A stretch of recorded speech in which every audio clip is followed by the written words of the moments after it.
મીઠુ ભાઈ, તમે કેમ રડી રહ્યા છો? આ સવાલ સાંભળી મીઠુએ જેવું જ તેમની તરફ જોયું, તેનો ચહેરો ખુશીથી ખીલી ઉઠ્યો. હું જે કારણે રડી રહ્યો છું, તમે બંને મારી એ મુશ્કેલી દૂર કરી શકો છો. તે અમે કેવી રીતે? તો કહેવા શું માંગે છે? મારી મમ્મીની તબિયત બહુ ખરાબ છે અને ડૉક્ટર સસલાએ કીધું છે કે જો તેને સારી કરવી હશે ને તો આસમાની પહાડી પર ઉગવાવાળું આસમાની ફૂલ આપવું પડશે, જે અત્યારે તમારી પાસે છે. શું બકવાસ કરે છે? આ ફૂલ હું કેટલી મહેનતથી લાવ્યો છું. આ ફૂલ તને આપીને બીજું લેવા જઈશ તો સાંજ પડતા સુધી ઘરે નહીં પહોંચી શકું હું, અને પછી તે ઘર મને ક્યારેય નહીં મળે.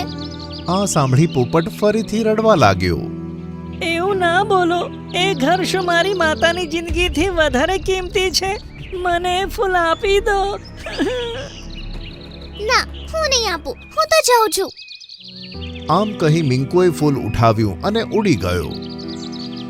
પણ પોપટને તેની માતા વિશે રડતા જોઈને પિંકુનું હૃદય પીગળી ગયું અને તે બોલ્યો કે તું આ ફૂલ લઈ જા મારા મિત્ર, અને તારી મમ્મીનો જીવ બચાવ. તે ઘરની કિંમત તેમના જીવ કરતા વધારે નથી.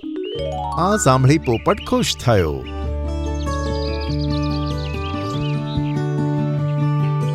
ખૂબ ખૂબ આભાર મારા મિત્ર. ભગવાન તારું ભવિષ્ય ખૂબ જ ઉજ્જવળ બનાવે. આમ કહી પોપટ તે ફૂલને ઉઠાવે છે અને ત્યાંથી નીકળે છે અને પિંકુ તેને જતા જોઈ ખુશ થયો.